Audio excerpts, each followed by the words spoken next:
అసలు ఈ ఫ్యాన్ ఎవడ తయారు చేసి ఉంటాడబ్బా? కుడి పక్క తిరుగుతుంది, ఎడ పక్క తిరుగుతుంది. ఏంట్రా గొల్లికి అలా వచ్చావు మీదకి? ఆ కళ్ళేంట్రా చిన్నపిల్లని ఎత్తుకెళ్ళిపోయేలాగా?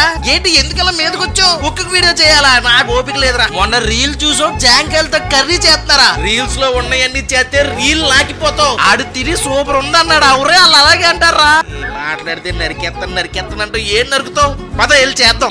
ఈ దరిద్రానికి కావాల్సిన పండు జాంకాయలంట. తర్వాత ఆ జాంకాయలు నీటి కడిగి చిన్న చిన్న మొక్కలు కోసి ఒక పెనంలో ఆయిల్ పోసి అది హీట్ అయిన తర్వాత ఆవాలు వేస్ట్, జీలకర్ర వేస్ట్, కరివేపాకు రెబ్బలు వేస్ట్ అందులో వేసేయాలి. అది వేగిన తర్వాత ఈ జాంకాయ ముక్కలు అందులో వేయాలి. కాసేపు ఉంటే మగ్గిపోతాయంట. తర్వాత కారం బొక్క, ఉప్పు, సూతబొక్క, అందులో మళ్ళీ పెప్పరు, తర్వాత వేరుశెనగ గుళ్ళతో ఏదో పొడుం చేశాడు. అది చాలా బలం అంట. తర్వాత కొంచెం పసుపు వేసి ఫుల్ కలిపేసి ఒక అరగంట ఉంచితే అయిపోయింది అన్నాడు. తర్వాత మళ్ళీ దీనికి వేడి వేడి అన్నం, అందులో ఈ జబర్దస్త్ జాంకాయ కూర బాగా కలిపాడు. మొత్త చేసుకుని నోట్లో ఎట్టాడు. వెంటనే ముఖం మామిడికాయలు ఎట్టాడు. నాకు తెలుసు ఇది ముందే దరిద్రంగా ఉండదని. రీల్స్ చూసి ప్రతిదీ చేస్తే రీల్ లాకిపోతాం. ఈ దరిద్రం నువ్వు కూడా ట్రై చేయాలంటే రెసిపీ వీడియో కింద లింక్ ఇచ్చాను. చూసి లైక్, సబ్స్క్రైబ్, ఫాలో మర్చిపోద్దు. I love you Maya. ఉండను మరి.